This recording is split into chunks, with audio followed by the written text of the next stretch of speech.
Hello there, UK Crime Book Lander. I'm here with Dr. David Wilson to talk about his latest true crime book, A Plot to Kill. If you could talk to us about the premise for the book, David, please. Sure. I started to write true crime books about 5 years ago. Instead of writing academic criminology, I wanted to see if I could harness the public's interest in true crime and infuse that interest with a number of academic tropes, further information, both from a psychological, criminological, sociological perspective. And my current book, the one that you kindly asked me to talk about, Alex, is called A Plot to Kill, and is based on a murder that took place in 2015, although it wasn't uncovered as a murder till 3 years later, of a man called Peter Farquhar. And Peter Farquhar had been the head of English at Stowe School, and after his retirement, took a lecturing job at Buckingham University, where he lectured in English literature. And it was there that he met the person that was going to kill him, Ben Field, who was a student on the English literature degree. And I became intrigued by this story because of it for a number of different reasons. But the most immediate one was quite simply that I lived in Buckingham, and I couldn't avoid people asking me, are you going to write about the murder? And I kind of was very reluctant to do so, because my previous book had been about a murder that took place in my hometown where I grew up in Scotland. And that murder had been 50 years ago. And I remember that there was a lot of gossip and controversy and ill feeling in talking about a murder that took place 50 years ago. And I thought, gosh, here's a murder that's in only a few years ago. What will it be like if I start describing that? But bit by bit, I felt that there was a story to tell about what happened to Peter Farquhar, because that story was about old age. It was about homophobia. Peter Farquhar was a gay man. It was about Middle England. Buckingham is at the heart of England. It literally is in the middle of England. And I wanted to talk about communities coming to terms with the fact, communities like Buckingham, a very kind of middle class community, communities like Buckingham coming to terms with the fact that a quite dreadful and callous murder had taken place in its environs. And I also therefore wanted to talk about Middle English institutions like schools, universities, the coroner's service, the NHS. So that was really some of the various pushes in terms of why I wanted to write A Plot to Kill. Peter was an English lecturer, as you say, at Buckingham University, and he covered a number of eminent crime fiction authors, mainly Patricia Highsmith was the big one you covered in the book, and Ripley. Why do you think that was an important character to choose from for the analysis in the book? Quite simply because I thought that I came to think of Ben Field as a less talented Tom Ripley. And so I know you love crime literature. And I hope people listening or engaging with the event have read the Patricia Highsmith novels in which she introduces this character of Tom Ripley. And even if they haven't read the books, they've probably seen the Anthony Minghella film, The Talented Mr. Ripley. And for me, Tom Ripley as a character is the most perfectly drawn character who is a psychopath in the whole of English literature.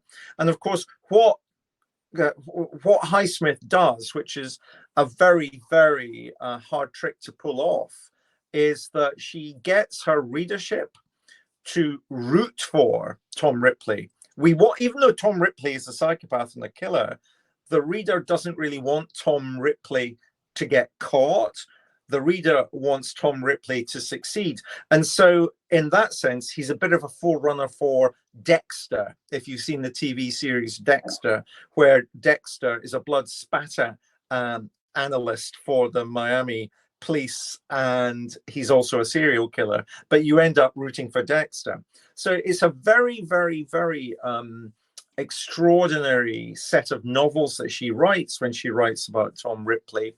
And given the fact that Patricia Highsmith and Graham Greene were contemporaries, Farquhar taught a lot of Graham Greene, taught a lot of Patricia Highsmith, and I felt that that gave me a way of trying to explain from a literary point of view the kind of person that we were dealing with when we were dealing with Ben Field.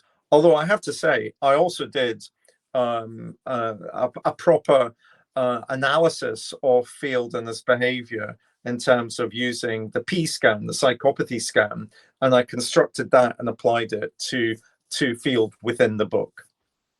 When compiling the P scan for Field, how many offenders would you say you've used on the P scan, and what is the P scan for people that don't know? Okay, so the P scan just simply stands for psychopathy scan, and it's a kind of early warning system. So it's not a clinical analysis. I wasn't, but I tend to, because I couldn't interview Ben Field, although I did write to Ben Field asking to speak to him, he never replied to those letters. So I tend not to like to use what would be the more common tool that's used to assess psychopathy, which is the psychopathy checklist, the PCLR. The R stands for revised. And those checklists and the psychopathy scan are instruments that were developed by a Canadian forensic psychologist called Robert Hare. And effectively, you go through a various checklist of behaviors and attitudes, and you assign a score to them. And so I was able to do that with the P scan. I didn't do the PCLR on Ben Field.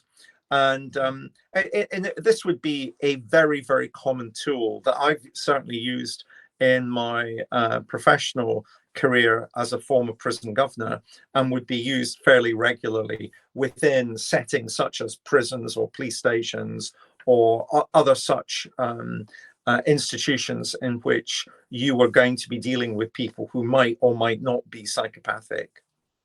Yeah. As a former prison governor, when did you move into the field of academia and do criminology? So I did my PhD on my PhD viva on the Friday night, and on the Monday I was the assistant governor at Wormwood Scrubs under training. So it was a very sudden.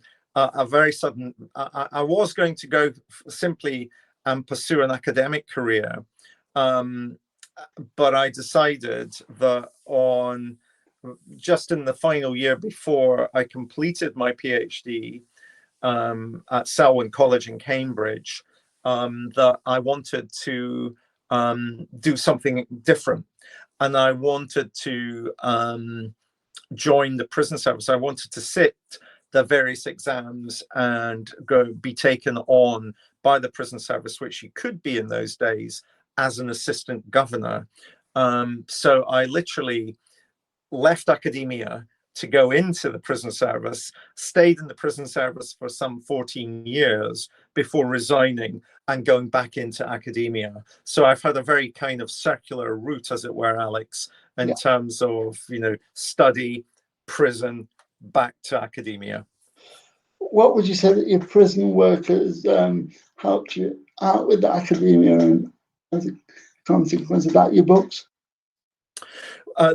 Without doubt, the working with offenders has been both inspiring and has, in fact, created a lot of career that I currently have. In particular, my work at a prison called HMP Grendon, which is the only prison in Europe that operates entirely as a psychodynamic therapeutic community. And the people who go to Grendon have invariably committed very serious violent offences, murder, rape, other kinds of sexual offences, other kinds of violent offences. And it's because they're in therapy, the prisoners that go there, it's because they're in therapy, they sit around every single day and they discuss their offending in small groups. And it's because of my exposure to what they say in those small groups that has taught me the reality of violence, and when men are violent, and what kind of violence they'll use, and in what circumstances they'll use that violence as opposed to other kinds of violence. And so even now when I work, I mean, I know everybody these days just associates me with television, but I still do applied work with the police and with others. And I always think I've been taught all of this, not just because I've read about it, but because I've also heard prisoners describe violent situations, and I've heard them describe why they're violent in particular ways in those situations. And I find all of that helps me to make sense on a recurring basis with real cases. And I invest a lot of those experiences in the kind of academic work that I would have written. I tend not to write peer review articles anymore since retiring from the university, but I do invest a lot of that material, my understanding, into the true crime books that I started to write. How was it looking into the English side of the things and English analysis compared to criminology? Because it's a very different field, and doing analysis for that. I fess up to that in the book. I say, you know, look, this isn't my territory. This isn't my subject area. And I luckily at Cambridge had a number of friends who were prepared to talk to me about English literature and literary criticism. So, for example, I spoke with Professor John Bate, who is one of the world's leading experts on Shakespeare and Romanticism. And Peter Farquhar had taught a module on Romanticism.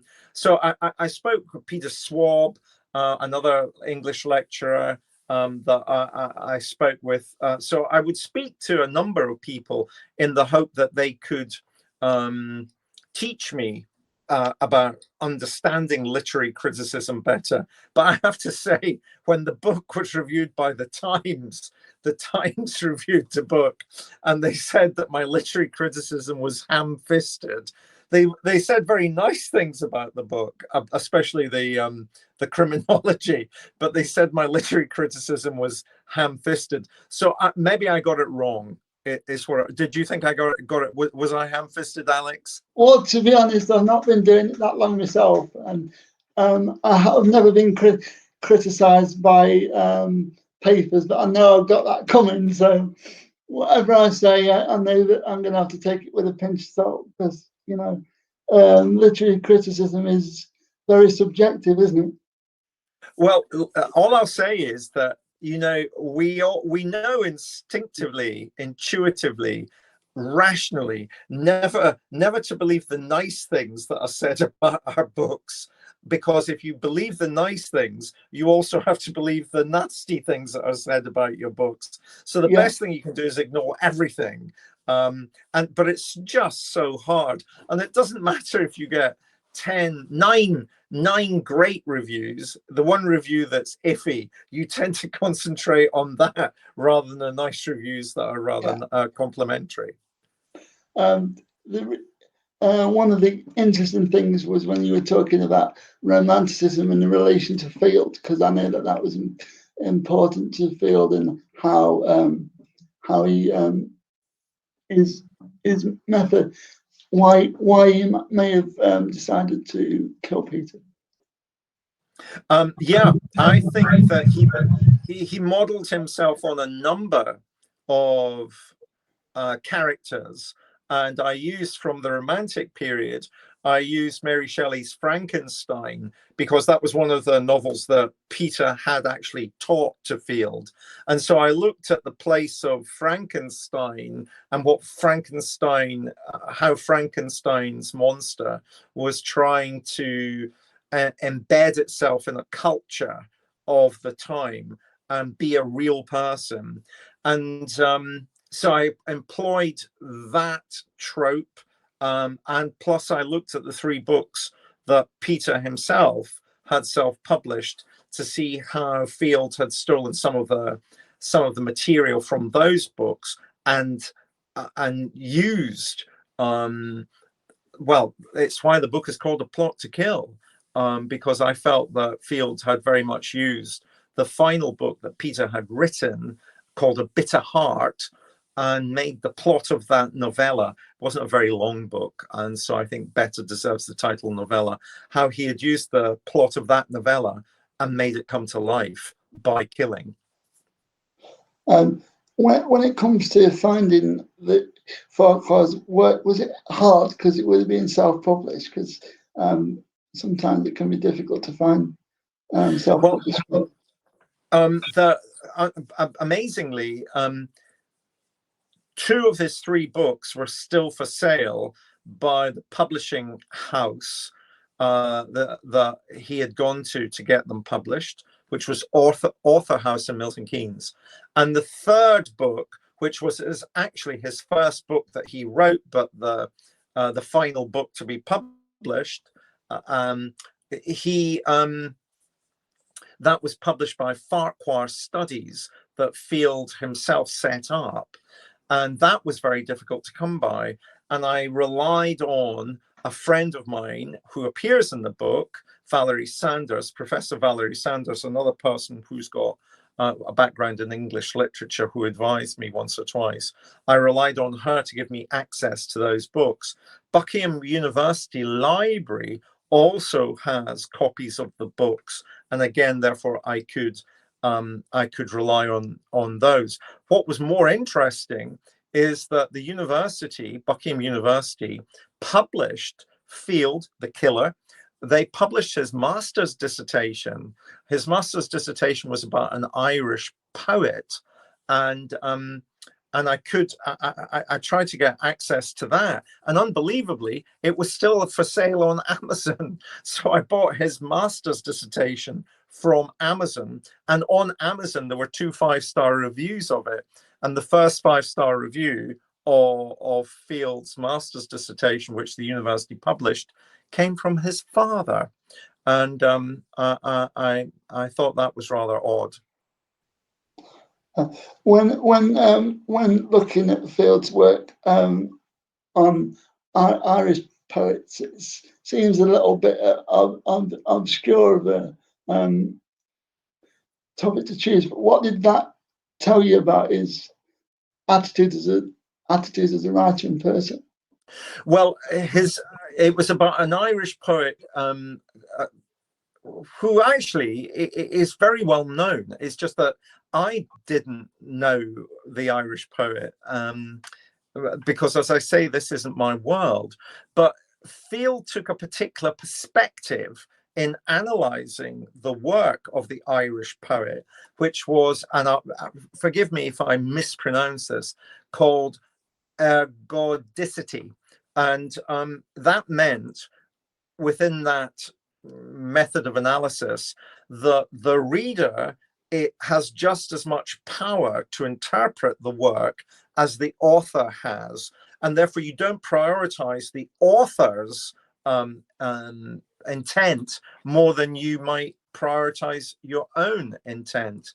And Field came across, so therefore it was very much about him, how he was a game player. He chose a particularly obscure Irish poet who was known for game playing, and he then prioritized his own interpretation of what the Irish poet was saying, which again seemed to me to be both narcissistic. It seemed to me to be very much controlling the narrative, and it seemed to me to be very much about trying to assert his power over the text itself. And those themes, narcissism, controlling the narrative, and trying to impose his power over the text, reappear, it seems to me, in what he did to Peter. Remember also, very fortunately, Thames Valley Police were prepared to give me access to a lot of Field's emails, his chat logs, his other kinds of writing, diary entries. And so I had quite a lot of Field's writing that I could use to build up a picture of what he had been like as a student. And I also wrote, frankly, to the two people that marked his master's dissertation and asked what they thought. Only one was prepared to speak to me, which was this external examiner at Exeter. Buckingham University has been very reluctant to engage with me about what happened to Peter and Field's role within that murder and within the university. When looking at the university institutions, you go into institutions with the fair chapters in the book because it's an element of criminology. What about institutions do you think you've learned throughout not just this book but your other books too? Institutions are very reluctant to accept criticism. Institutions are very good at defending themselves against legitimate complaint. Institutions don't seem to want to learn lessons from what has happened in the past and would much prefer to see the what has happened as just so extraordinary that it will never repeat itself. Whereas I call them black swan events in the book. I think that, you know, institutions need to learn from these black swan events so as to be able to prevent them from ever happening again.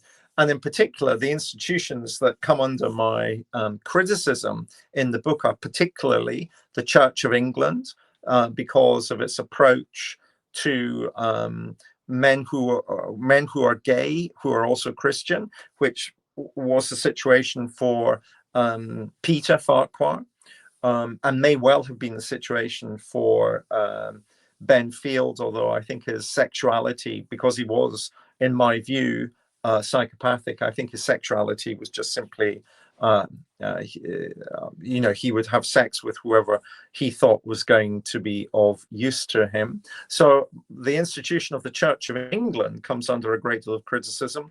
And I also criticize a great deal Buckingham University. I would have liked also to have got hold of the first coroner's inquiry report that decided that Peter had died as a result of an accidental overdose of alcohol, because quite clearly that's not true. He was being repeatedly poisoned. But then after paying my £37, as a Scot, paying my £37 was really important. I expected to be given access to the report, and then they decided that I couldn't see the report at all. And so I thought that was a bit self-serving as well. You know, I wanted to know who had given evidence at the first coroner's inquiry. I bet, well, I mustn't say because for legal reasons, but I felt I would like to know how they came to a decision which was quite clearly, completely, utterly incorrect. Yeah, because you know, the way that it turned out for the police investigation, it must have been rather embarrassing for them, I'd imagine. Yeah. Well, yes, and but it's not so much that it was going to embarrass them, Alex. What I felt very much as we've been talking about, there are learning points here. Yeah. It's no good saying that this is so extraordinary it won't happen again. That just, you know, that's about putting your head in the sand. It's about what can we learn from these events that will mean they never happen again. It's no good just dismissing them as being so unusual, therefore there's nothing to learn from them. There's a great deal that could be learned from them. And, you know, Field was a very skilled operator. He was able to inveigle himself into a community, into a number of institutions. He was teaching at the university. He was taking undergraduate seminars. His master's is being published by the university. He was in a relationship with yet another lecturer in English literature at the time of his arrest. At the church, he had become the deputy church warden, which is an informal role. He was the secretary to the parochial church council. You know, he was actually giving parishioners communion. You know, this man had inveigled himself into the life of these institutions and this community. And I felt that we needed to know how he had been successful in doing that. Yeah, because when you think about the way he managed to get involved in the church, because he was at one point he was training to be in the church until they stopped and realized what he was doing. He was 5 days away from starting ordination training. Can you imagine? But one of the things I always talk about serial murder is I try to say, you know, our most successful, by which I mean prolific, he killed the most number of victims. Our most prolific serial killer was a trusted local GP called Harold Shipman. And in the same way that Shipman had used medicine and the practice of medicine to be able to get access to his victims, I have absolutely no doubt that Benfield was going to use religion and the practice of religion to gain access to his victims. Benfield would not have stopped killing because we know that he had a list of 100 people that were going to be useful to him in the future. I say in the book, you know, Buckingham dodged the bullet when Benfield was eventually arrested, charged, and convicted of Peter's murder, because he would have continued to kill. He was a less talented Mr. Ripley.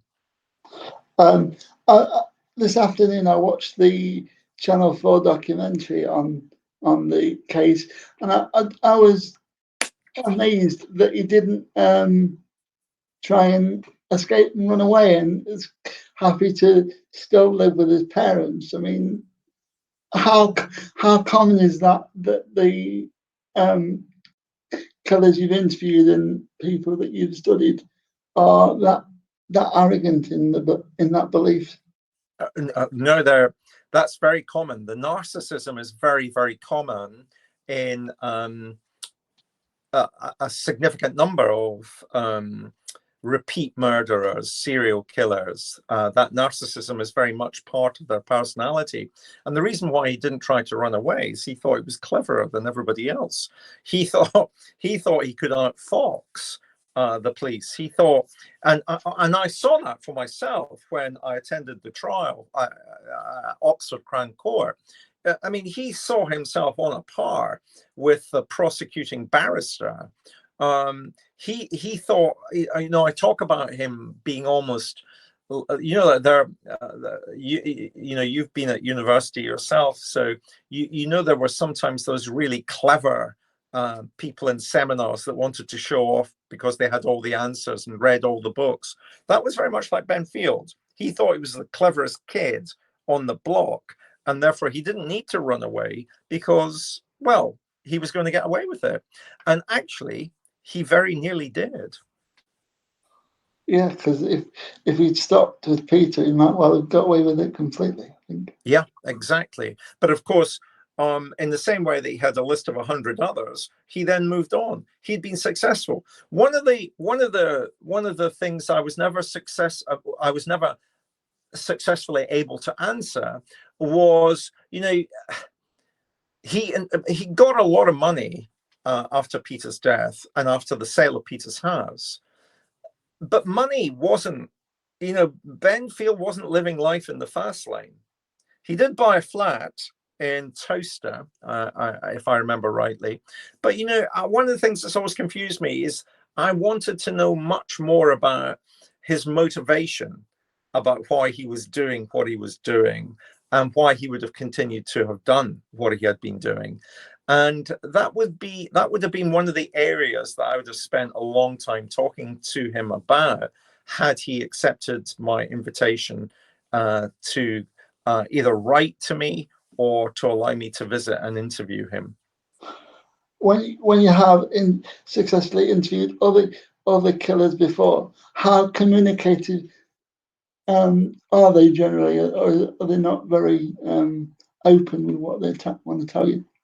Most of the serial killers that that I've worked with or studied have always been what I call silent and uncommunicative.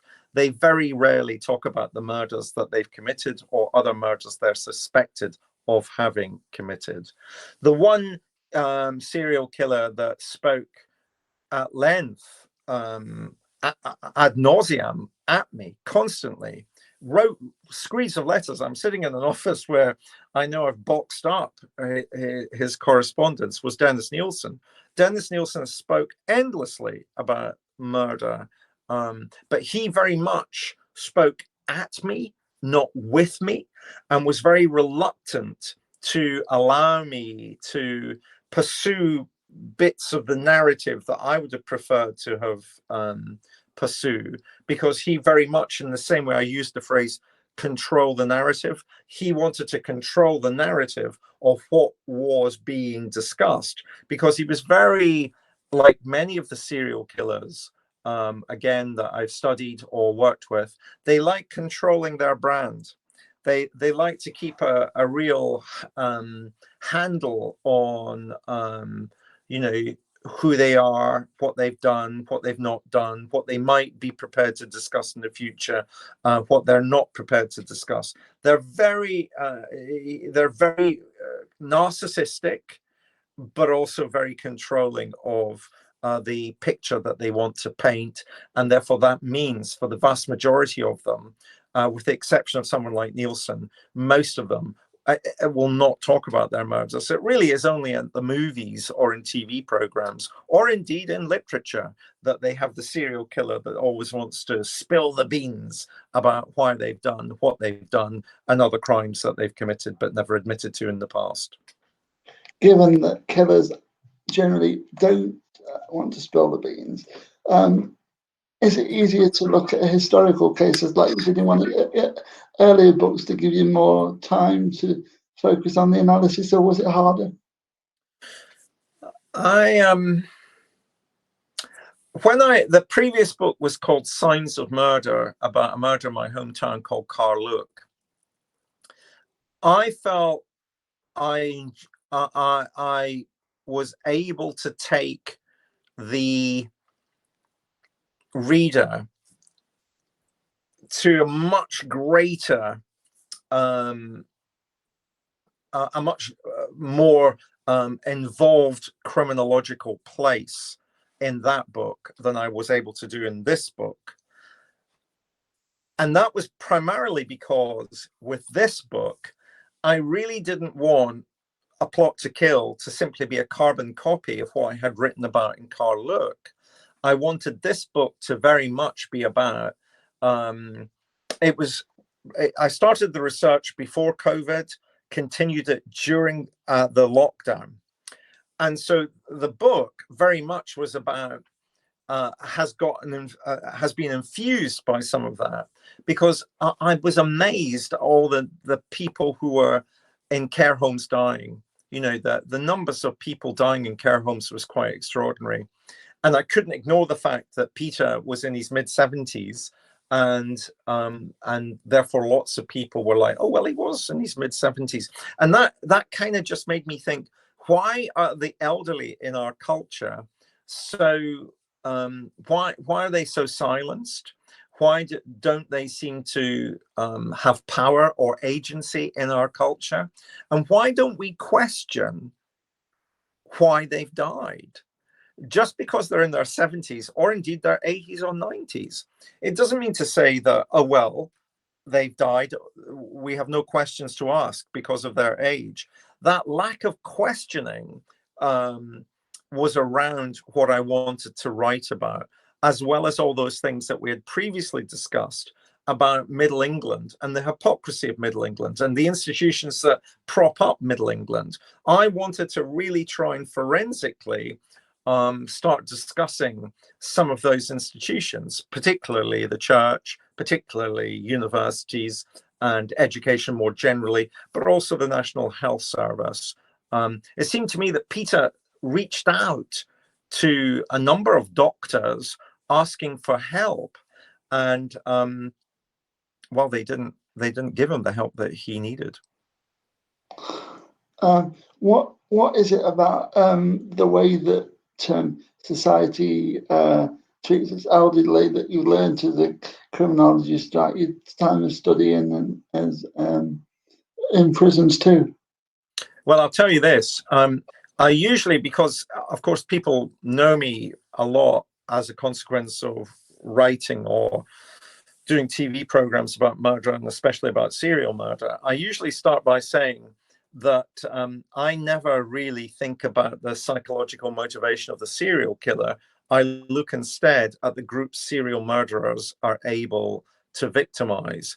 And in our culture, Alex, serial killers have by and large only concentrated on 5 groups of people, and women dominate 4 of those 5 groups. And the group of women who are most regularly targeted by British serial killers are women over the age of 60. I used to describe them as elderly women, and then I turned 60 and thought, well, I'm not elderly. Why am I calling them elderly? And then you begin to think, well, why are the elderly so often targets of serial killers? And of course, it's because they're vulnerable, because our culture sees them as dispensable. They don't have a voice. They don't really have power.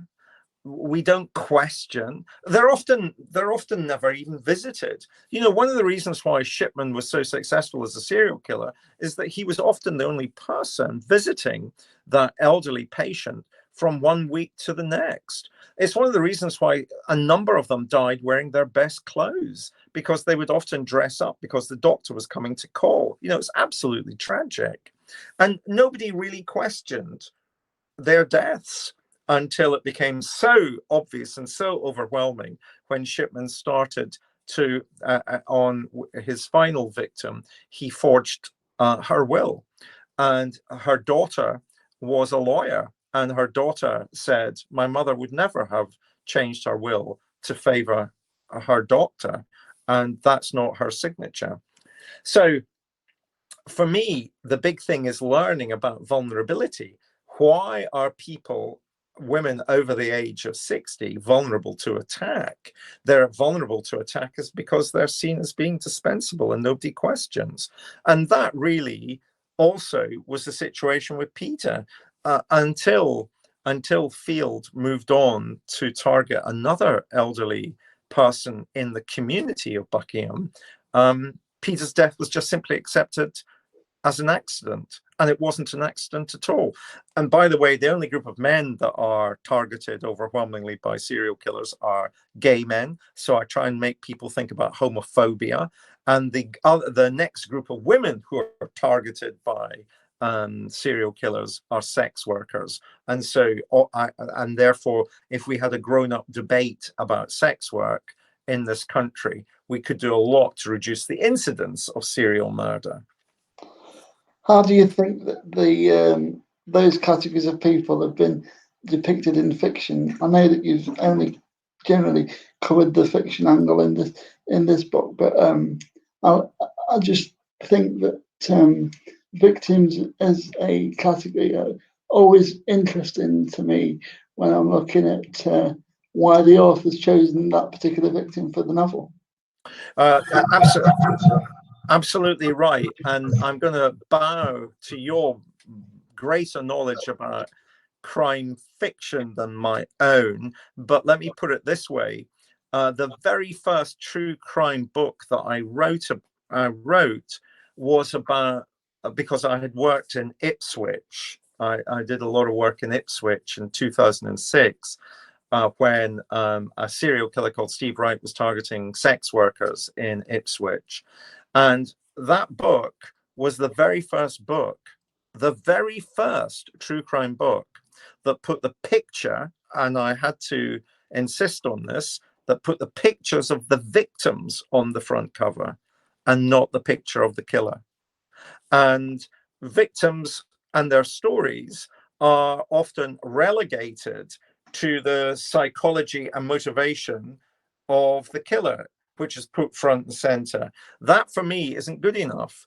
I always try in the true crime that I write to talk about the victim rather than the killer. And in fact, I think if I read a lot of this book got serialized by the Daily Mail, and so a significant number of people bought the book because it had been serialized. And if I read the very negative reviews on Amazon, it's because I'm not talking about the murderer enough. They want more blood and gore, whereas in fact I don't want to give them more blood and gore. I want to talk about other things, and I certainly want to put front and center of the narrative the victim whose life was taken.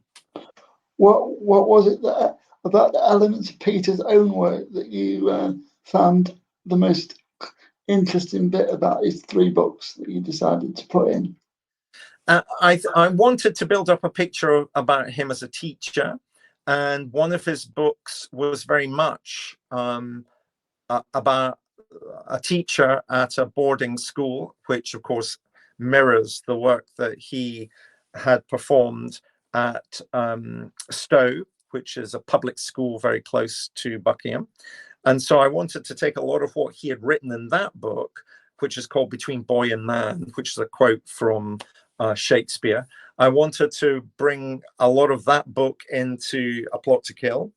And one of the characters in that book is gay.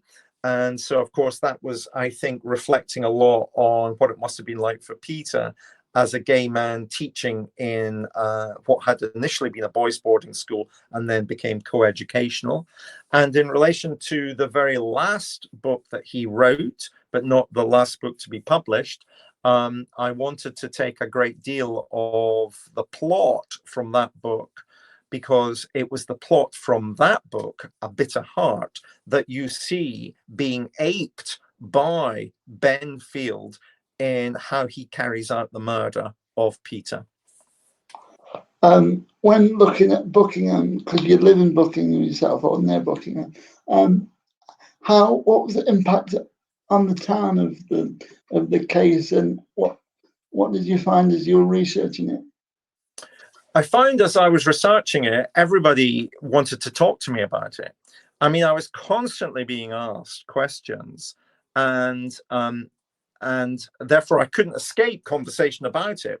But here's the hypocrisy. I then thought, oh, well, look, I'm going to write this book and everybody's been talking to me about it. Why don't I interview some of the people in the town who knew Peter? I had met Peter, but I did not know him. We shared an optician, we shared a dentist, we occasionally drank in the same pub, but I didn't know him. So I wanted to interview people who did know him. Well, they were desperate to talk to me, but none of them wanted to do an interview formally. And they always recommended somebody that they thought would be better able to answer my questions. So there was this so I didn't really I didn't reach a wall of silence. Everybody was desperate to talk. They just didn't want to be seen to have been talking. And I found that very, I found that very interesting. And I thought a great deal about why that was the case. And that kind of silence. So I said it wasn't really a wall of silence, but it was, we know, but we don't know. So we know, but we choose not to know. So we don't know. And I felt that was also a bit of a metaphor for death. Because, people are constantly fascinated by murder, and murder is ultimately about death. And I kind of felt that whole, we know, but we choose not to know, so we don't know, was also very much about the zeitgeist in relation to the fact that we are not immortal. We will all die, but people choose not to talk about it. In an earlier interview with Audible, you discuss your enjoyment of rugby and how that was a connection with somebody you work with. Could you tell us a little bit about that? Well, there's a lot of rugby in A Plot to Kill.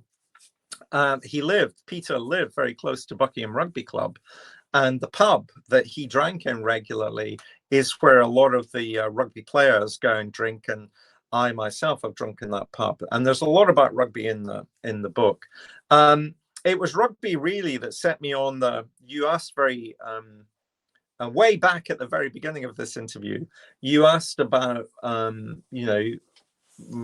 being at university and so forth, and I was destined to become a junior lecturer at wherever, and something happened to me on the rugby field. I played rugby, and I was a winger, and if wingers have to be fast and have a good sidestep, and if the forwards were ever to catch a winger, they try and duff them up a bit to slow them down so that they can be caught more easily. And in one particular game, one of the forwards caught me and behaved rather appallingly when I was lying on the ground. And when we both stood up, I punched him in the nose and I broke it. And what I found so surprising was that everybody congratulated me, including the man whose nose got broken. Oh, yeah, fair enough. And so I got all these plaudits for using violence. That very week, it was reported in the Cambridge Evening News that a young man the same age as me, who behaved no more violently than I had behaved, but he was a young man from the town of Cambridge, who, when the pubs were being thrown out, got into a fight and behaved as I had behaved. And he was sentenced to 2 years Borstal. And I wanted to know, why did my violence as a nice middle-class PhD student at Cambridge University lead to all kinds of congratulatory slaps on the back? And his violence, which was no worse than mine, led inexorably to prison. And it was that philosophical questioning that led me to think, okay, I would like to try and pursue that philosophical question in an applied way. And that meant that I went on that journey to do the exams, to sit the interviews, to pass the interviews, to become the assistant governor under training at HMP Wormwood Scrubs. When you were working at prisons, what was the most complicated thing about working with offenders and their families that you found? It was different in every institution where I worked, because I started out working in Young Offender Institute. Well, I started out at Wormwood Scrubs, and then from Wormwood Scrubs went to Young Offender institutions, and then went to Grendon, and then went to Wood Hill and Milton Keynes, and then I became the head of prison officer training for the prison service.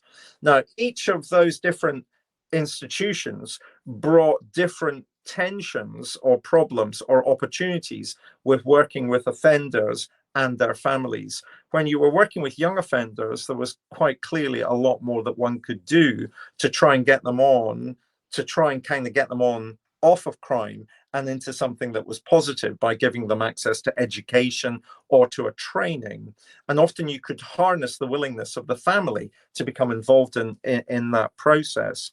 By the time that you're dealing with people who are in their 30s or 40s or 50s, that's not as easy to do as it would be to do in a young offender institution. And often what you were trying to do in those institutions with an older offender was help them deal with their addictions.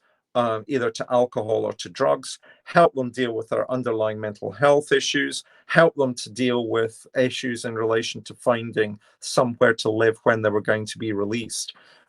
So there were opportunities and threats that were different from each other, depending on the age of the offender that one was working with.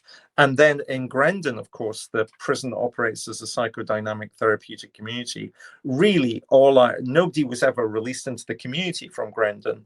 They would get released back to another, usually lower security category prison.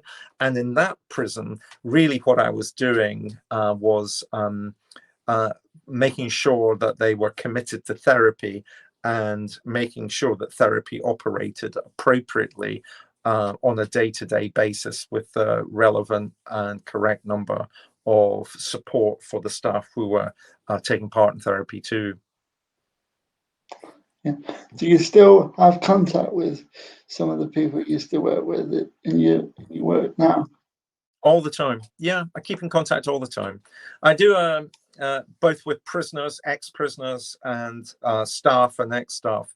Every Saturday at between 9 and 10, every single Saturday, with my friend, the forensic psychologist, Professor Michael Brooks, who used to be the head of therapeutic communities at HMP Grendon. He and I have breakfast, and we do a Twitter Saturday seminar where you can send us any of your questions on forensic psychology or criminology as we're having breakfast. So over our sourdough toast with poached eggs, we'll be answering anybody's question on Twitter. I still visit Grendon on a regular basis until, of course, COVID hit, and then I couldn't go in. Interestingly, I do a podcast with Emilia Fox from Silent Witness called "If It Bleeds, It Leads," and we just recorded the last episode on Friday, just gone. And on that, we interviewed an ex-prisoner from Grendon that I know quite well. And if people have read some of my work or listened to me speak before, they'll know that I'm very good friends with Noel Razor Smith, once Britain's most prolific bank robber. He and I keep in contact. So yeah, I keep in contact with a lot of the offenders or ex-offenders, and I keep in contact with a lot of the staff that I worked with, or indeed staff who are still working in the prison system. It's a very underrated job, and I think that BBC series Time, I don't know if you saw Time, yeah, brilliant. Fantastic, yeah. Brilliant series, and that I feel has done a lot to make the public aware. Prison officers are real servants of the state and do an extraordinary good job that's underappreciated. Yeah, it was a fantastic program. What was it about that program that appealed to you? How realistic was it, do you think? Totally. And the only thing, I remember thinking, here's the thing. I remember thinking, how can the problem that I had initially with it was I couldn't imagine Sean Bean to be a kind of put upon person.